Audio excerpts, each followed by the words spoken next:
How did the Ku Klux Klan resurge with a vengeance in the 1920s? And what does it mean for hate groups today? Linda Gordon will join us to talk about her new book, The Second Coming of the KKK. What's it like to spend an entire year in space? Astronaut Scott Kelly will be here to discuss his memoir, Endurance. Which books made our 10 best books of 2017 and why? Editors here will discuss our favorites and the books that almost made the list. Alexander Alter will give us an update from the literary world. Plus, we'll talk about what we and the wider world are reading. This is Inside the New York Times Book Review. I'm Pamela Paul.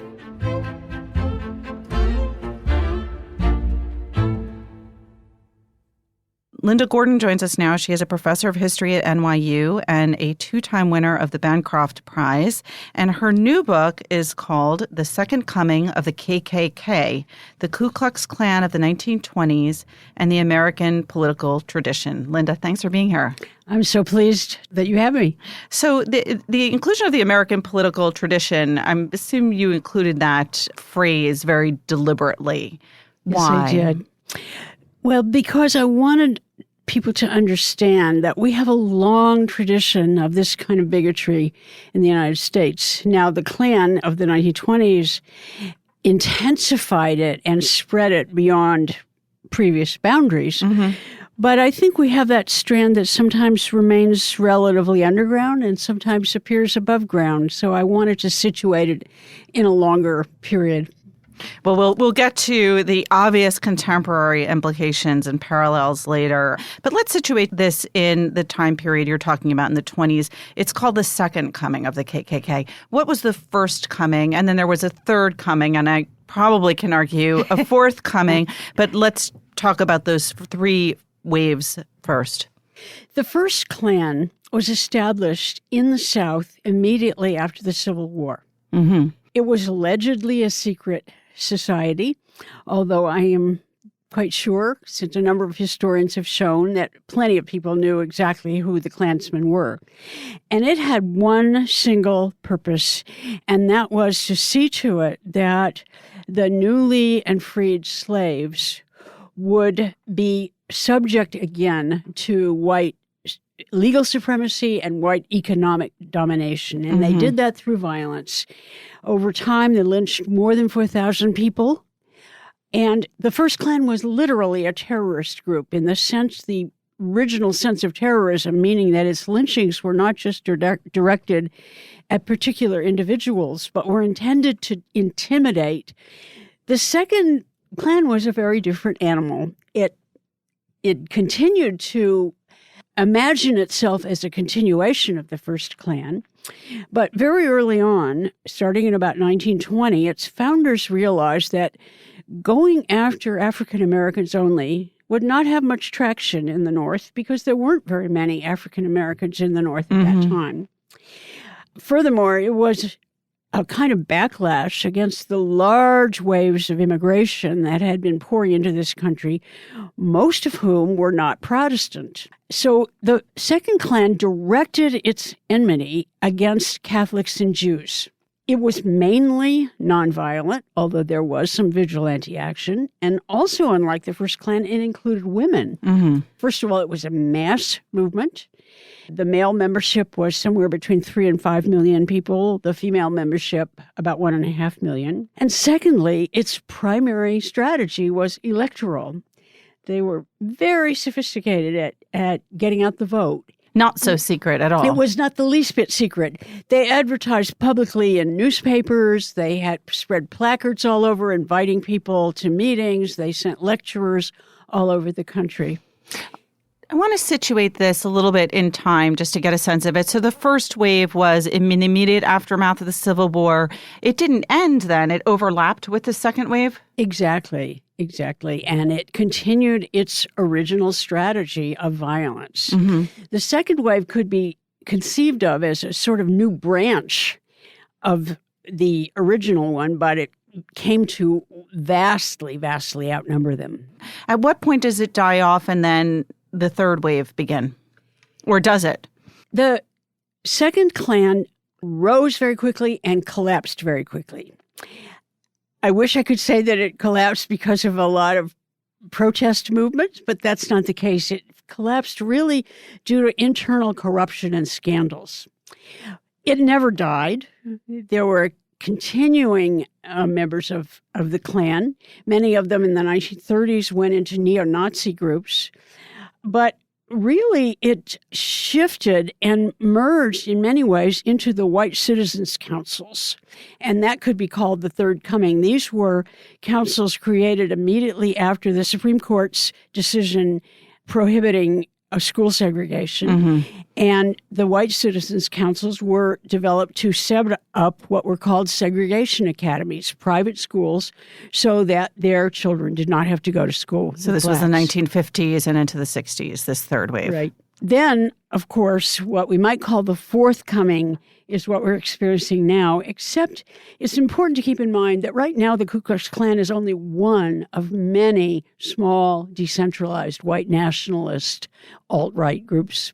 That's not exactly comforting, but good to keep in mind. Let's go back to the second wave. You talked about how immigration was obviously one major force that led to the second wave. Were there other things at work there? Yes. Immediately after the First World War, there was a period of heavy repression of left-wing dissenters, people mm-hmm. who'd opposed the war, people who were socialists or anarchists, and a lot of them were deported. The Klan adopted that spirit in its claims that the United States was actually threatened by aliens mm-hmm. who were coming in to overturn the government. The Klan literally alleged that the Pope had plans for a coup in which the U.S. government would be seized by the Vatican. Some of these claims today probably seem absurd on their face, and what's actually particularly interesting here is how many people believed these seemingly absurd claims. The interesting thing is that the 1920s in many people's minds is, of course, a happy-go-lucky era of flappers, the Jazz Age, Prohibition. And yet there's this whole other world going on, and it's happening in many pockets nationwide. So how do you reconcile those two realities?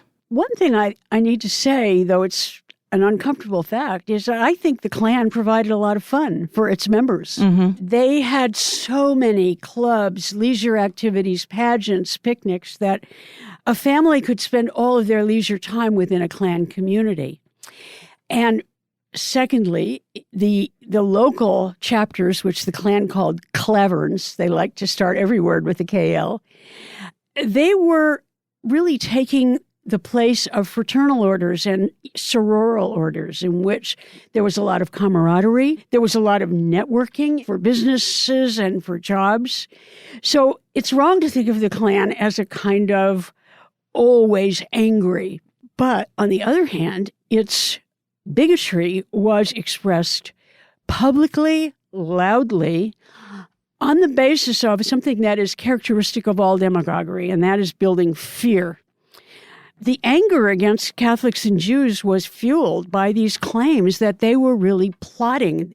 The Klan was a master of conspiracy theories. Just as the Catholics were plotting to literally seize the country, the Jews were using Hollywood in a deliberate attempt to undermine American morals by showing women in scanty clothing, by having risque plots. And in fact, they tried to get people to boycott movies, which was not at all successful. The movies were far too attractive for people to boycott. It's true, you have a combination of angry and fearful rhetoric with a very strong spirit of community, mm-hmm. though an exclusive community, a community only for white Anglo-Saxon Protestants. So let's go to that Protestant part of it, because I'm curious if the rise of the Klan at all coincided with the rise or the increased empowerment of various fundamentalist or evangelical communities, and if it was tied into that. The Klan's base was almost 100% evangelicals. The Klan did not have very much success among what we might call the mainline Protestant denominations, such as Episcopalians, Lutherans. One of the great strengths of the Klan were the Klan ministers. The Klan claimed to have 40,000 ministers as members. It recruited them very deliberately. They were entitled to join the Klan without paying the very high initiation fee or dues. But even if the 40,000 was an exaggeration, we know that thousands of ministers were lauding the Klan and their sermons, encouraging people to join the Klan, publicizing Klan events, and repeating Klan ideology about the threat to the country and to Protestantism from these alien groups. You mentioned ministers, but that was not the only position of power that open Klans people held at that time, right? There were Klan mayors. To what extent did they gain a political foothold during this period? Their political foothold was really enormous, and I think if nothing else, that was the most important thing I wanted to get across in this book. The Klan elected 11 governors, 45 congressmen, and those were people who ran publicly as Klan members. Wow, what states were those? Sympathizers, particularly Indiana, Oregon, Washington, mainly Midwestern and Western states. So really runs up against what we think of as the Ku Klux Klan being a kind of Southern organization, to think of Washington and Oregon as having Klan governors. Exactly. And for example, Oregon, which happens to be my home state, one of the things that's remarkable is the intensity of that bigotry in a state where there were almost no Catholics and Jews, let alone other people of color. But furthermore, in addition to these federal or state high offices, there were thousands of very local counties, city, town, state officials who were Klanspeople. But they had a major electoral success at the federal level and in getting sympathetic laws passed. There's some really surprising examples of the extent the Klan's reach in places where I think most Americans don't imagine them. One of them in particular struck me. Anaheim, home of now Disneyland, was called Klanaheim. Yes. Why there? The reasons for that particular area of strength may have had to do with an unusually charismatic lecturer.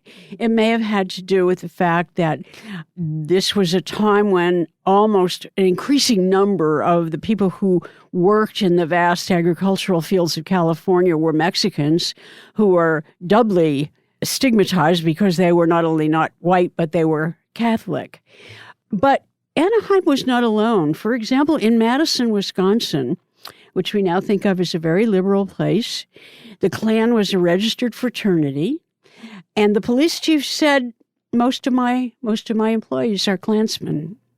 Another important thing about the Klan, just as there were many ministers, probably the single largest occupation in the Klan were law and order officials, police and sheriffs. Of course, I have to ask you about the contemporary reverberations and the really, it seems, obvious parallels in certain ways. I imagine there are limitations to those parallels between our current moment, what we saw in Charlottesville and elsewhere around the country. Was that apparent to you? I mean, I don't know what the timing of your work on this was, but I'm assuming that's apparent now. Yes. However, it's not a replica. There's a wonderful adage that actually has been falsely attributed to Mark Twain, which says history doesn't repeat itself, but sometimes it rhymes. The bigotry is very flexible. For example, fairly soon after the 1920s, anti-Catholicism began to recede. Although as late as 1960, when John Kennedy was running for president, the same allegations against him were made, that, i.e. that a Catholic could not be a patriotic American because of their loyalty to the Pope. But one of the things it has in common is the issue of immigration.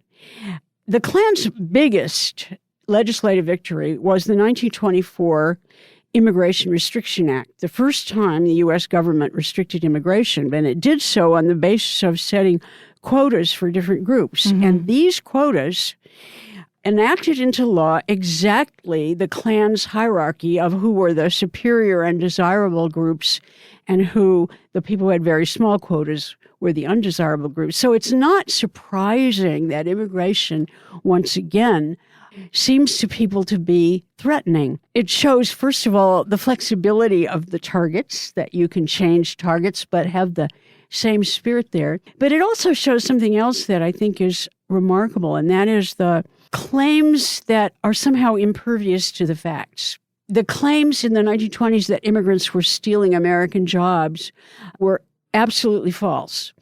And that's pretty much the case today.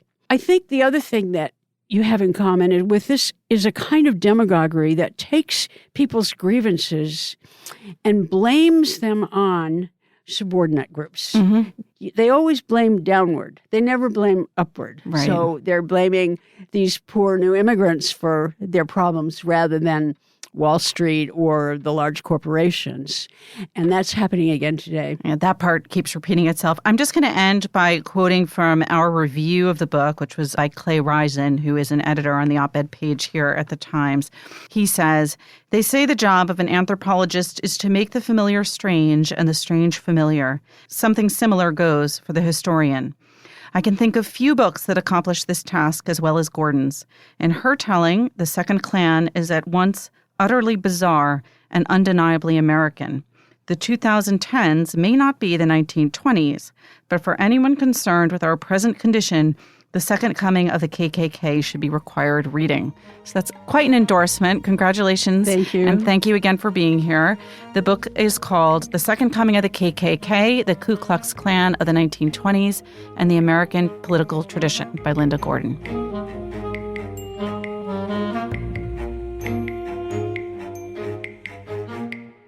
Scott Kelly, astronaut and author, joins us now to talk about his new book, Endurance, A Year in Space, A Lifetime of Discovery. Scott, thanks so much for being here. Thanks for having me. So I think my favorite story you write about in this book is that you were inspired by books to become an astronaut in the first place. What were those books? So I was kind of this atypical kid that became an astronaut because I was a poor student. I couldn't pay attention. I spent more time looking out the window or looking at the clock, trying to will it to run faster to get me out of the classroom than I ever did paying attention. And I think if I was in school today, I'd be the kid with ADD or ADHD. And I went to college, and I was the same way. I couldn't pay attention. Impossible for me to do that. And then one day I just happened to go into the college bookstore on campus, and not to buy a book, maybe gum or something.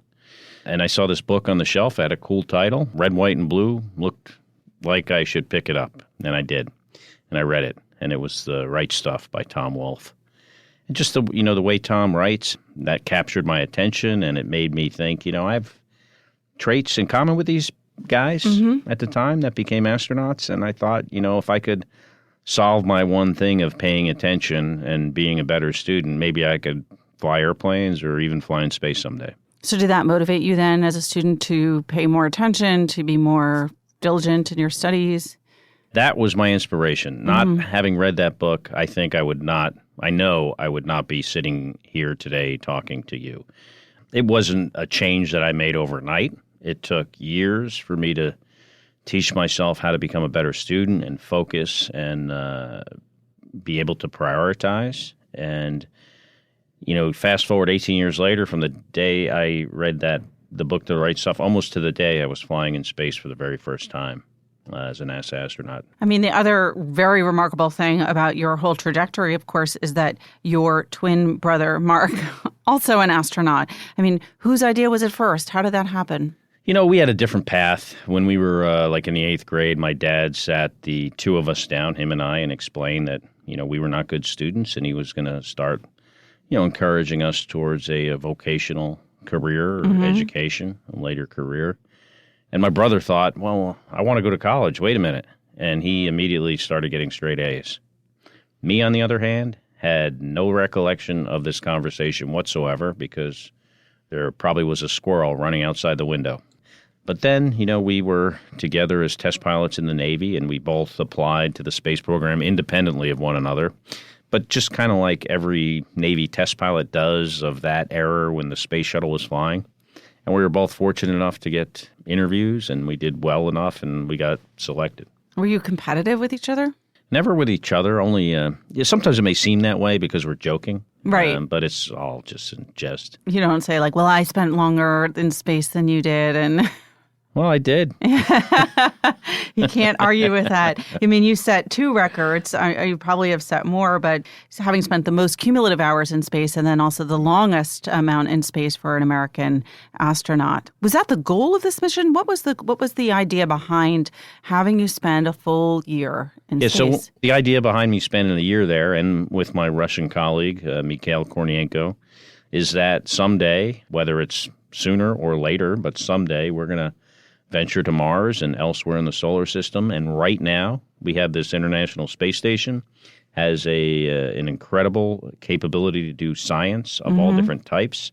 And there's a lot of things we need to know to go to Mars or elsewhere that we can learn very well on the International Space Station while we still have it. So what kinds of things were they looking at in terms of the effects of that length of time on human being? I'm assuming they were looking at it physiologically, psychologically, socially, perhaps. Yeah, so when you're in space for, whether it's short or long periods of time, there are physiological effects, negative physiological effects, generally. Those are bone loss, muscle loss, kind of like we age, but at a very accelerated rate. Why is that? Because I think our bodies are just really smart, and they recognize in this environment when they are not required to oppose gravity, that we don't need them anymore, and it just gets rid of the calcium and muscle mass if you don't exercise. Right, you have to do a lot of exercise, right? A lot of exercise to prevent that, and so there are those things. There's effects on our immune system. There's a negative effect, whether it's from the stress or the microgravity or just the fact that, your body senses this is not normal. There's structural changes in our eyes that we think is due to the fluid shift. As in the absence of gravity, all this fluid, blood, lymphatic fluid, whatever, just kind of redistributes itself all over your body, and it makes your head swell and puts pressure on the structures of your eyes. What about your ears and your vestibular system? Well, your vestibular system is kind of messed up from the get-go, but, because there's no gravity that you can sense, so it doesn't know what way up and down is, and because there really isn't any, and that's why people, get space sickness, and also why people get sick sometimes when they come back from space, because then their vestibular system is provoked by gravity very, very rapidly, cognitively, mentally, psychologically, whatever you want to call it. Our ability to concentrate or, just our general mental health can be affected by being in space for long periods of time. So, when we go to Mars someday, these are things we have to understand better. And we have the capability now to do research on the space station with some very, technologically advanced methods of measuring bone loss, muscle loss, taking our blood, doing genetic research we do, which was a study between my brother Mark and I. Very convenient to have twins for studies like these, too. Yeah, for this one, especially a guy that they had scientific data on since 1995, since we interviewed. So they had a very long, history chain of his health, and they could compare us together and look at changes in us, mostly at a genetic level, as I would spend more and more time in space. And we actually found some interesting things so far, even though, most of the experiments are still doing the data reduction and writing research papers. They've already found some stuff that's pretty interesting. Like what? Well, our telomeres, for instance. Telomeres are the ends of our chromosomes, and as we age, they get shorter. The ends get shorter and more frayed. And the hypothesis was that me in space, a lot of radiation, stressful environment, other factors maybe we don't even understand. The hypothesis was my telomeres would get shorter compared to my brother's on Earth, and the result was the exact opposite. So mine got better compared to his, and they're going to try to understand why. What's the theory? Maybe it's clean living, exercise. Right. I don't know. Maybe I wasn't as stressed out up there as maybe people thought. But it's interesting research when your result is the exact opposite of your hypothesis. They also learned that my genes, like gene expression, how physically your genes inside your body express themselves, was changed significantly. A lot of genes much turning on and off much more rapidly than they do on Earth. And that even continued when I got home for a while. Right. Now, and this can be a good thing or a bad thing. It just depends on what gene it is. Bad genes can turn on or bad genes can turn off or vice versa. So they don't know exactly, what this means, but my body, at least, was doing some stuff in the genetic realm that was not expected. So the previous times you'd been there up in space for how long, the most? The most was 159 days, and coming back after a year was much different. How so? Well, I just had, more soreness in my bones and muscles, but I also had things that I really didn't have the previous time. Like my legs would swell significantly.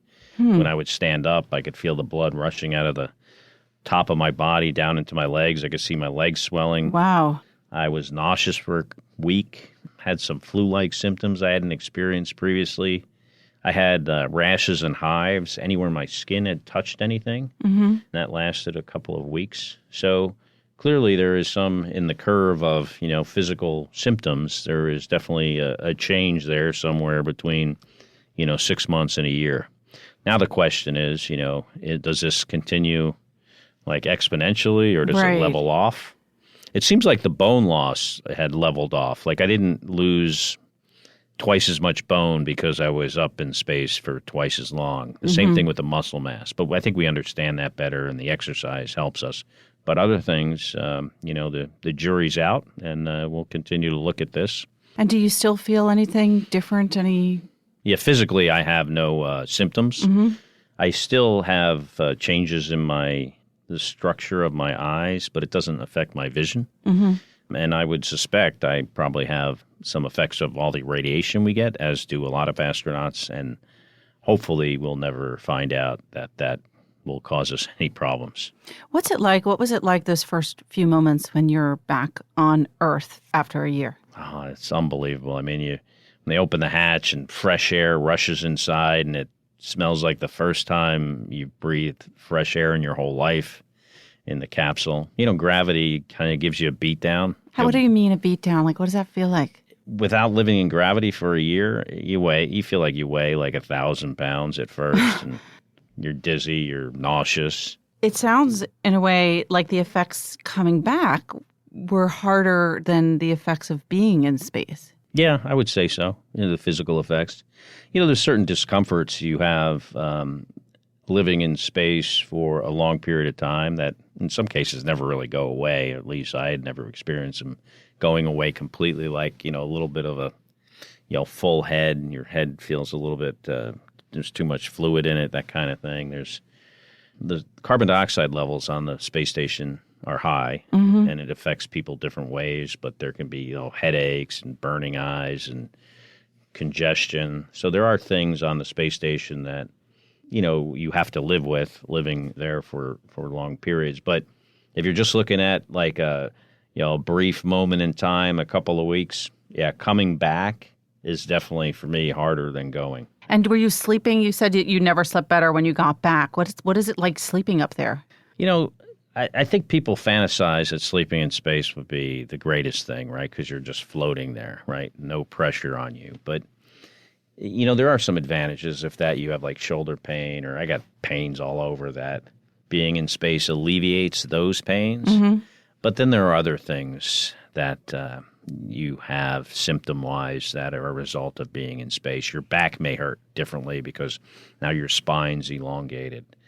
You may be congested because of the fluid shift and your head doesn't feel clear. The space station is noisy, so you have to contend with the noise. When you close your eyes at times, depends on your altitude. If you're at the Hubble altitude, when my first flight was on Hubble, you see this all the time. But space station altitude, sometimes you see these flashes of cosmic rays when you're trying to go to sleep, hitting your eyeball. Wow. Radiation.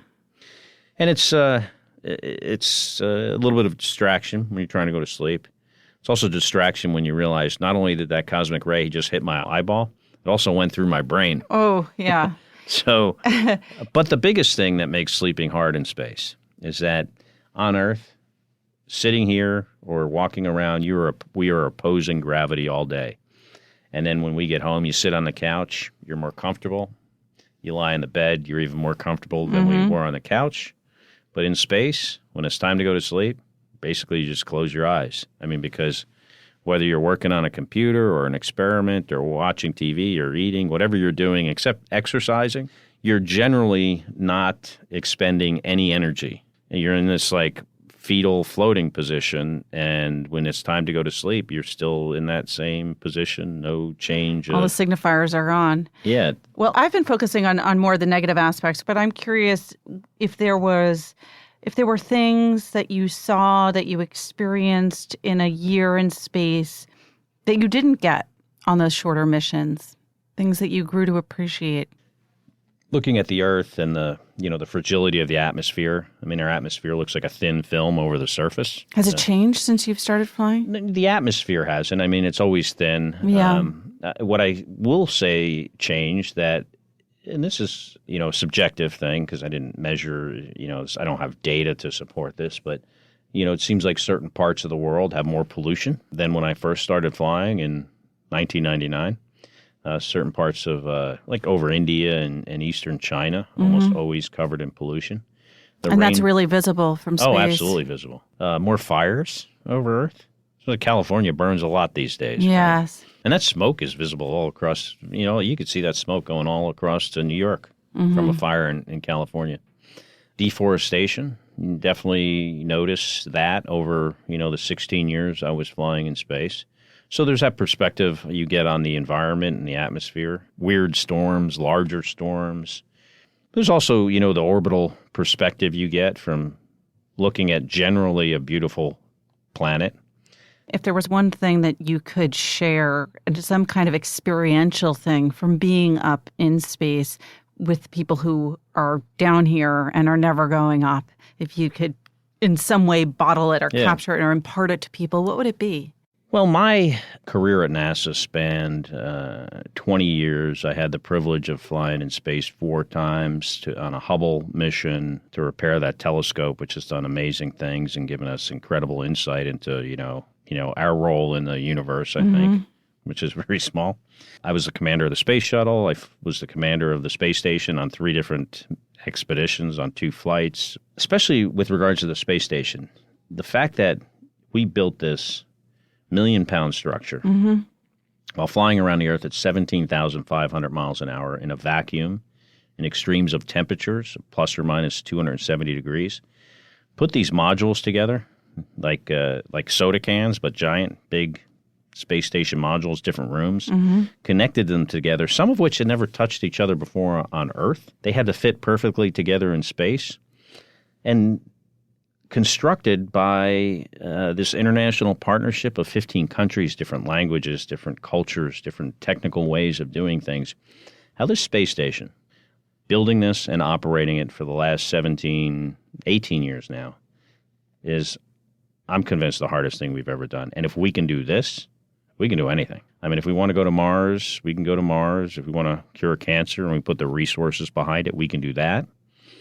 Want to fix the problems with our environment, challenges in our country right now, which there are too many to count. After spending a year in space, I was absolutely inspired that, if we can dream it, we can do it. Well, it is an honor to have you here. We have lots of exciting guests on the podcast, but you are the only astronaut so far, and perhaps the only astronaut author we will have here. So it's a true pleasure. Thank you. Oh, thank you very much. The book, again, is called Endurance, A Year in Space, A Lifetime of Discovery by Scott Kelly, and it's been on our bestseller list now for 7 weeks and counting. Thank you again.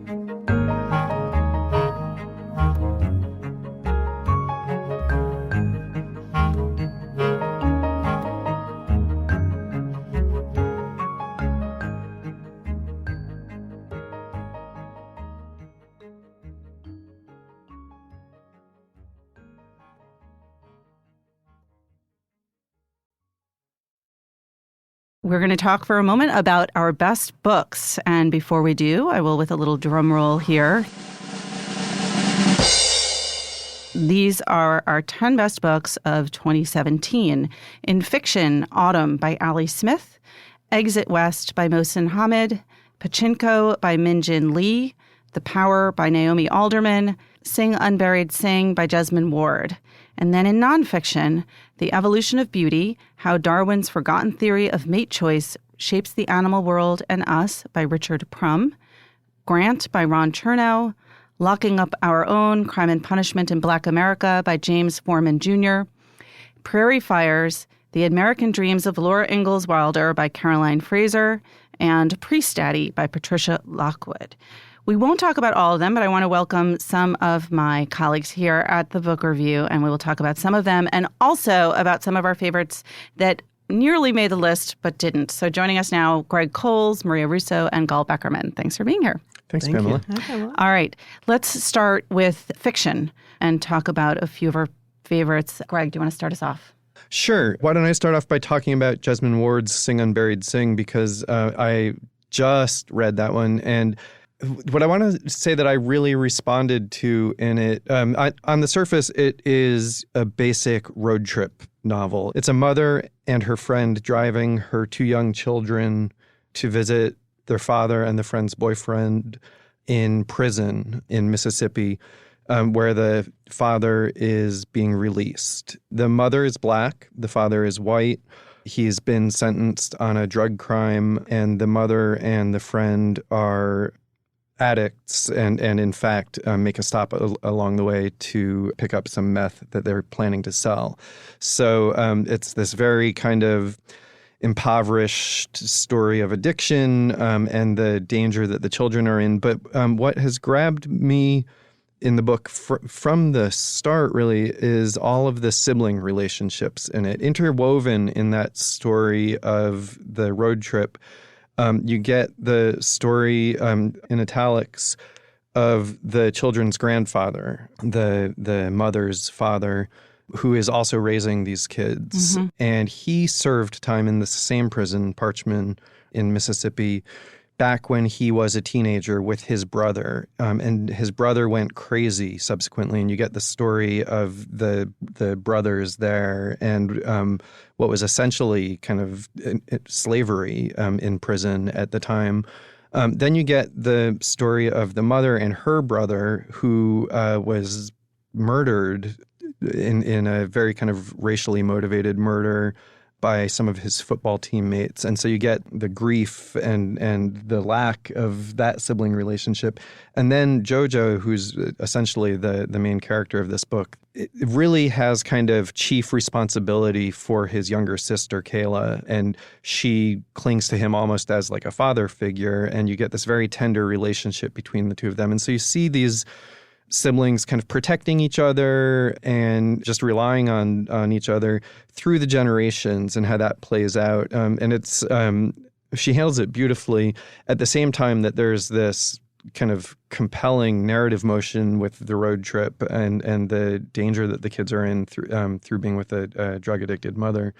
So it's a story that has a lot of narrative drive to it, but also a lot of contemporary resonance with prison issues. It's very much kind of a fictional counterpart to Locking Up Our Own on the nonfiction side. And, you know, it looks at the opiate crisis. It has a lot of play in contemporary culture, but it's also just telling a great story with great characters. So that's a book that really spoke to a lot of us in the book review this year, and also to the wider culture. It just won the National Book Award. Yeah, I thought her acceptance speech for the National Book Award was especially moving because she talked about how, she had been told that the stories she wanted to tell, that readers weren't interested in, stories of poverty, stories of race, stories of people on the margins, stories from the South, and clearly those people were wrong. So it's exciting to see such a positive response to the book. A few of the books, Greg, both of us read and especially liked, and we've talked about recently on the podcast a bit. The Power by Naomi Alderman is one. You edited the review for that book. I remember I read that just about a month ago. I brought it with me to a literary festival in Madrid, and I read it on the strength of the review in our pages and just the premise at this. It's one of those books that lands and you think, like, why didn't anyone think of this? It's a very high concept book in the kind of Hollywood sense of high, like it's got this one premise, and the premise is you flip the physical power relationship between men and women. Suddenly, instead of Like men... the physical, the sheer physical. And instead of men having the advantage because of their size and strength, women have the advantage because they can generate an electric force that can kill men. And so suddenly, through the generations, you see that play out, and you see women start to gain the upper hand in society. It is... like the Jesmond Ward, maybe more so than the Jesmond Ward, it is another novel with very much contemporary relevance, but also that's got this kind of crowd-pleasing, real narrative element to it. One of the things that, sometimes can frustrate me in a book is when they create a world, they open up all of these possibilities, and then the author makes their choices of where to take it. And part of you thinks, but there were so many other options. You could have done it this way, or I wanted it to go that way. And I think that actually is a strength in this book, because it's almost bigger in a way than even the book itself, because it opens up all of these possibilities that you can see, that you sort of start spinning out your own ways that it could have gone out, while still being very interesting in the direction that Naomi Alderman herself chose. And then Pachinko by Min-Jin Lee, which you also... I also assigned and edited the review for that one. Also... fairly traditional narrative in terms of its the kind of approach that she takes. It's the multi-generational family epic, but also very contemporary relevance. It's set in Japan, but follows generations of a Korean family in Japan. So it looks at the Koreans as outsiders and kind of discrimination, racial, ethnic discrimination against Koreans in Japan. Obviously, it gets into Korean culture, which is very much on everyone's minds these days. I loved especially the first half of that book, because it was so unfamiliar to me. It's interesting. Gal and I were just talking about that yesterday. That at the beginning, it almost feels fairy tale-ish. It's the other. It kind of is telling you about things. Folk tale-ish to me. Folk tale-ish. Yeah, that's better. It's also because of the historical difference. You can't kind of compare it to reality. You're not taken out of the story. You can be completely enclosed in that time period. Which it's sort of early 20th century Korea, and then moves over to Japan. And I know very little about Korea. I'd never been there. I was completely unfamiliar with sort of what a peasant's life would be like in what was then not North Korea, but became North Korea. And then I thought what made the book so resonant now is that it deals with themes that we're dealing with around the world about immigration and refugees and identity and xenophobia. So that's Pachinko. And then it kind of brings us naturally to Exit West by Mohsin Hamid. Yeah, also immigrants and refugees. And like The Power, takes kind of a speculative turn, because the refugees in this book who... I think it never identifies what country they're from, but it feels like it could be Syria or, a country at war with itself. The refugees flee through these kind of magical doors that open and let them from one country into another. So they go to, from where they are to Greece, to London, to America. It was that kind of magical time and space jumping that reminded me so much of Colson Whitehead's book from last year, The Underground Railroad. That's a great really comparison. Interesting similarities between those two books. Let's talk about nonfiction. Maria, do you want to tell us about Prairie Fires? Well, I love this book. This is a very ambitious and long biography of Laura Ingalls Wilder, the author of course, the Little House on the Prairie books. But it's much more than that. It's a story about the American West and the settling of the American West by white people that clears up a lot of myths and introduces a lot of new ideas that I found really interesting about farming, for example, about the terrible economic and ecological toll of the farming methods that the white people brought, that can kind of account for a lot of what happened to Laura Ingalls Wilder's family. Because, of course, this is a story of homesteading and a succession of tragedies and failures. And then it also deals with how this great work of American literature was created out of those really terrible circumstances, and clears up a lot of ideas floating around out there about Laura Ingalls Wilder and her daughter, Rose Wilder Lane, who was very much a collaborator and editor on the books. But I think what I love about this book is that you never lose sight, Caroline Fraser never really loses sight of Laura Ingalls Wilder herself as the voice of these books. But it's just incredibly ambitious and just sort of a tour through America from like 1860 to Laura Ingalls Wilder's death in the mid 20th century. All right, Gal, you have to tell us a little bit about the evolution of beauty, because this was a book that you were very much behind. You're the earliest proponent. You're saying a little bit about because you don't want me to go on too long. This was a book that was I feel like it was in a roundup of Darwin books that we had done earlier in the year. That's how we initially covered it. And it kind of popped out at me as something that seemed interesting. So I gave it a read. And it was pretty fascinating. It's by this ornithologist, a guy who studies birds, Richard Prum, and it's this incredibly kind of impassioned and accessible defense of what was Darwin's other theory, the one that we know a lot less about. So we know about natural selection, which is how species evolved in relationship or to adapt to different environments. But the other theory that got kind of ignored over time, or at least initially ignored, and it's been forgotten by people who are strict Darwinists, is sexual selection, which is what explains why we have a peacock, for example. Like, there's no reason why there's the degree of ornamentation, the degree of variety that we have in nature.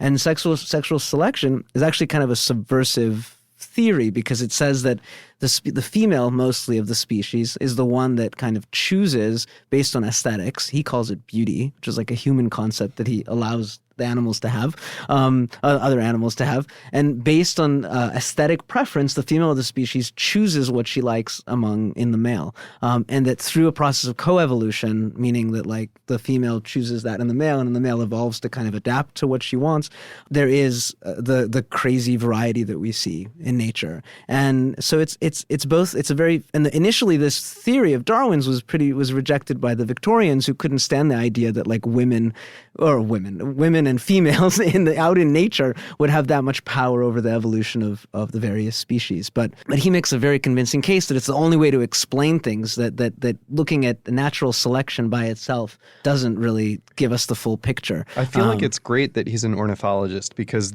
all the examples that I can think of, it's not just peacocks, it's cardinals, where the female is kind of dun brown or gray, and the male is the what you think of as that cardinal red. It's that's in birds, it's often the males who are the showiest. Yeah, exactly. And what's fascinating about the book is he starts with birds, and he builds his case with birds, but then he turns to humans, and he explains all these things about our sexual features, or just why humans are different from other primates, that have to do with this idea of sexual selection, of females kind of choosing the mates that are going to be more pleasing to them. So we did this last year on the podcast. I think it's become a kind of podcast exclusive, where each of you can talk a little bit about the book that you wish had made it to the top 10, almost made it, perhaps a personal favorite that didn't make our 10 best. Because what our listeners might not know is that it's really a collaborative process, but we have a nice size staff here, and not everyone gets to have all of their favorites end up on the final list. So Greg, why don't you start us off? Well, I think it will surprise nobody who knows me that I would have loved to have seen George Saunders' Lincoln in the Bardo end up on the fiction list. It's his first novel, surprisingly, because George Saunders has such a big reputation, but he's really only been a story writer. And this novel is very ambitious. It tells the story, a little known episode, or a minor episode in Lincoln's life, but not a minor episode to him personally, where his 11-year-old son Willie died of what I guess was pneumonia.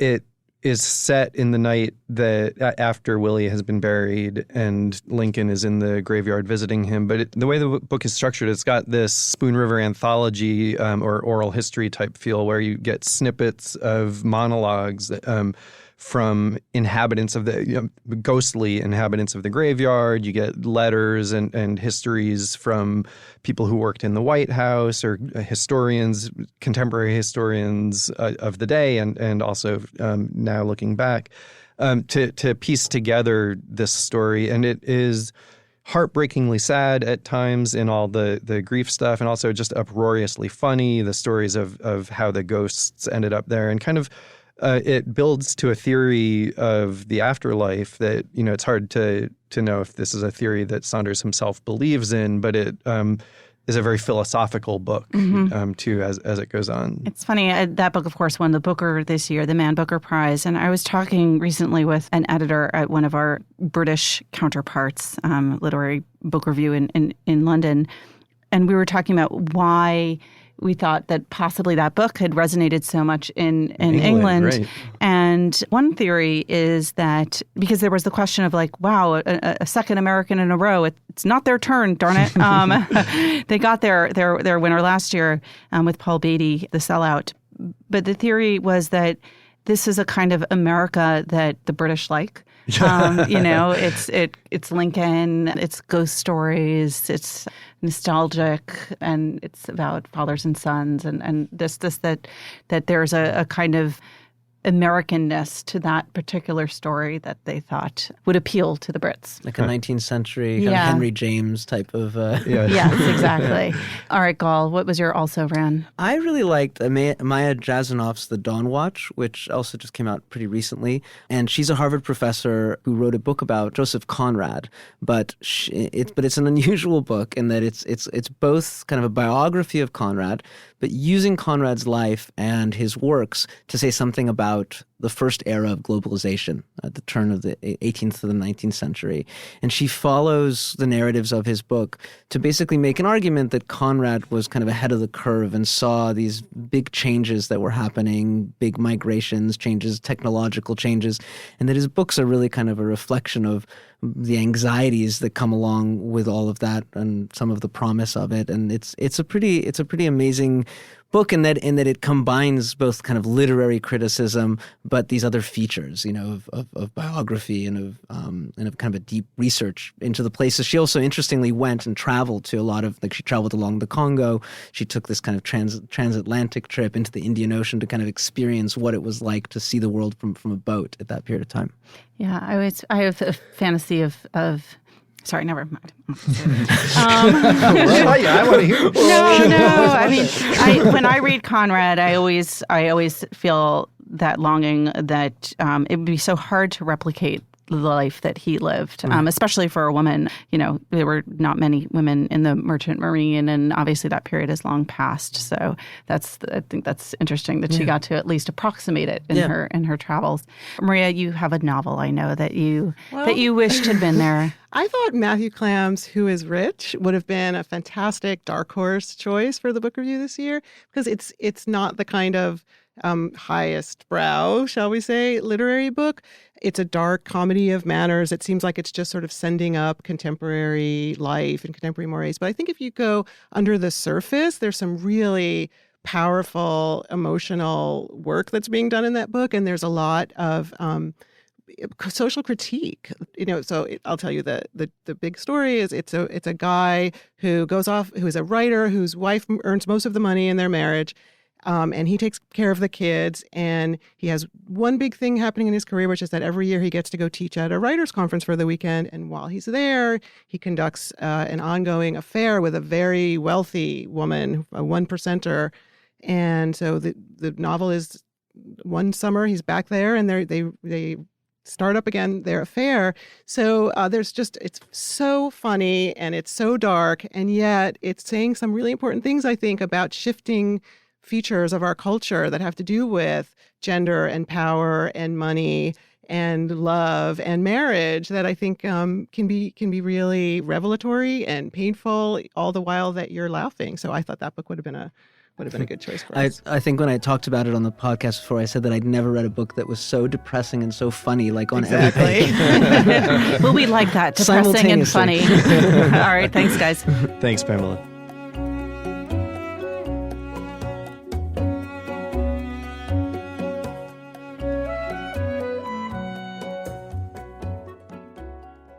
Alexandra Alter joins us now with some notes from the publishing world. Hi, Alexandra. Hi, Pamela. What's going on? So there was an interesting book released this week by Sam Shepard, who is best known as a playwright.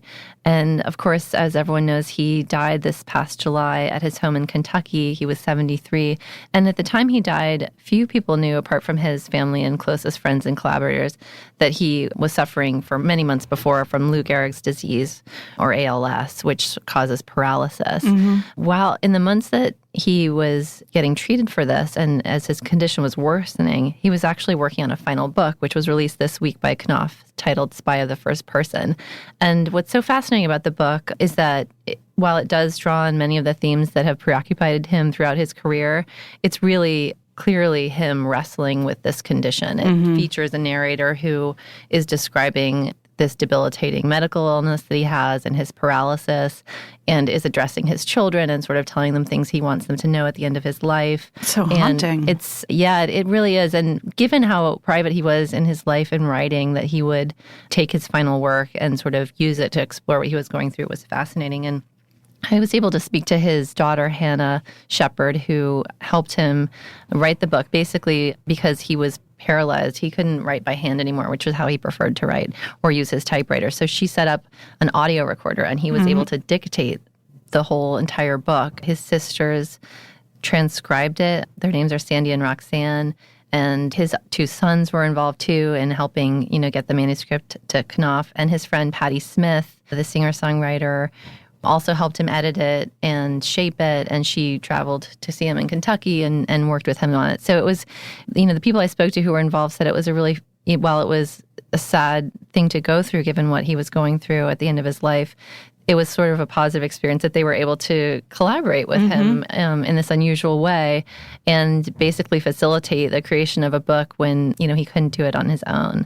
So I think it's an interesting coda to his entire career where, he's published several works of fiction, and this is sort of a final gift, I suppose, to his fans and readers. All right. So for our listeners, tell us again the title. The title is Spy of the First Person by Sam Shepard. All right, then. Thanks, Alexandra. Thank you.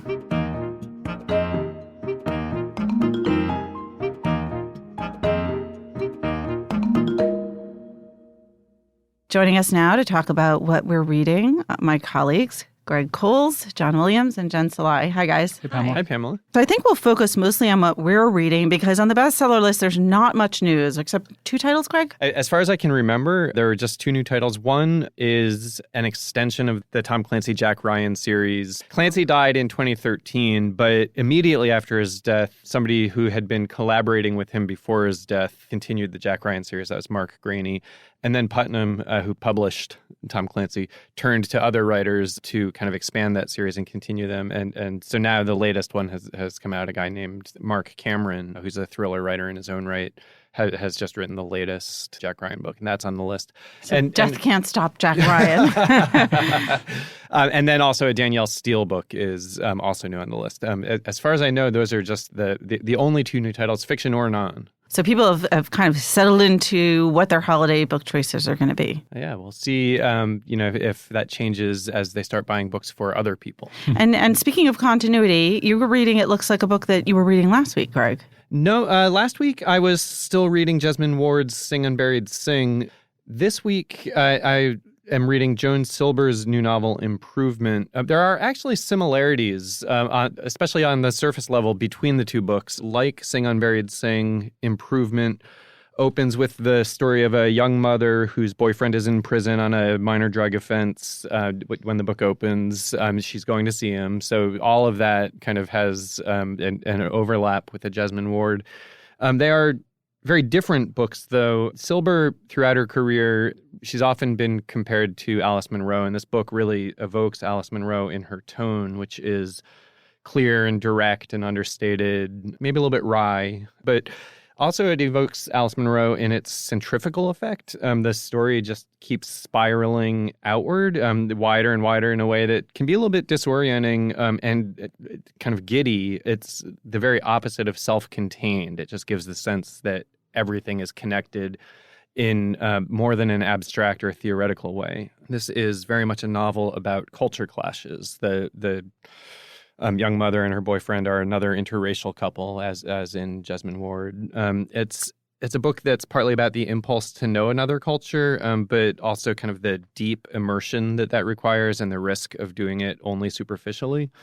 Also, another overlap with the Jesmyn Ward is, like Sing Unburied Sing, the extended family really plays a role here, too. Silber goes deep, especially in the second section of the book, into the backstory of the main character's aunt, who spent almost a decade living in Turkey. And so it kind of goes into that and how those stories intersect. John, what are you reading?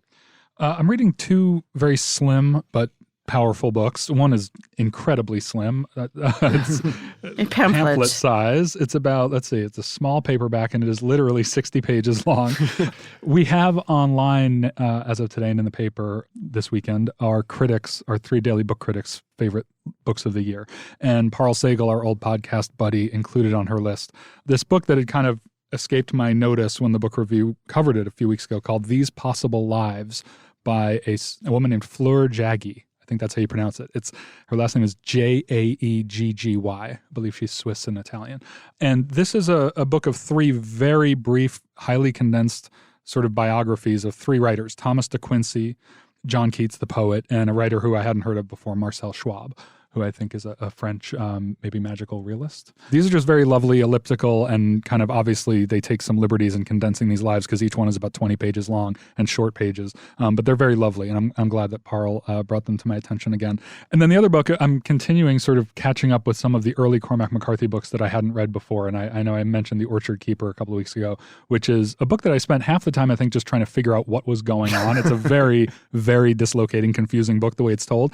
This week I read Child of God, which I have to say is I really enjoyed is probably the wrong word. I'm a McCarthy fan. It is the darkest, most gruesome thing I've maybe ever read or seen. More than Blood Meridian? Or well, I have to reread Blood Meridian. Okay. I mean, those are grim, obviously, but this is just about this character in Tennessee, a guy who sort of lives outside the bounds of society, and he murders people, he does other stuff, and it's just unimaginable. He murders thing. people, he does other stuff. Well, I let's feel put like it this that's way. a really good, like, well, let's put it this way: murdering It's a people. resume. yeah. I almost feel like you can Skills. say legitimately that murdering people is not the worst thing he does. That's how dark this book is. But it's short. I got through it pretty quickly. It doesn't feel like seasonal reading, but I'm committed to this. So I'll be coming back with more darkness from McCarthy before Wow. too So what's long, your next probably. McCarthy? What's your next? I think the next one is going to be Outer Dark, this was his third book. The Orchard Keeper was his first. I couldn't find Outer Dark in between, so I'm going to go buy that and start in on that. So you're going to Wow. go chronologically through his entire... Yeah, well, I've read a lot of starting with Blood Meridian, I think I've read everything but No Country for Old Men. But so Jen? So I am reading this book called Misogyny, The World's Oldest Prejudice by Jack Holland. And I picked it up, I guess, apropos of The some universe? stuff. In any case, actually, one of the books that I read earlier this year that I really liked, called The Age of Anger by Pankaj Mishra, who was a Bookends columnist for the book review.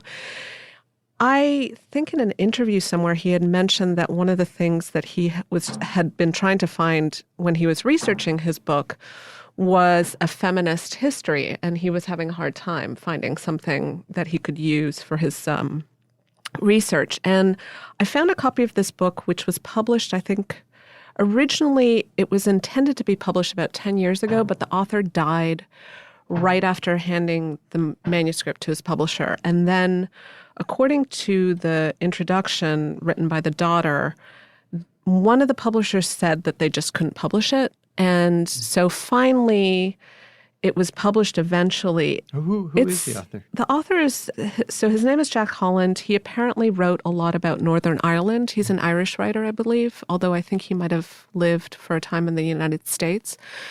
The subject, I think, is a great and worthy one. There's a lot of interesting facts in it. He's a very lucid writer.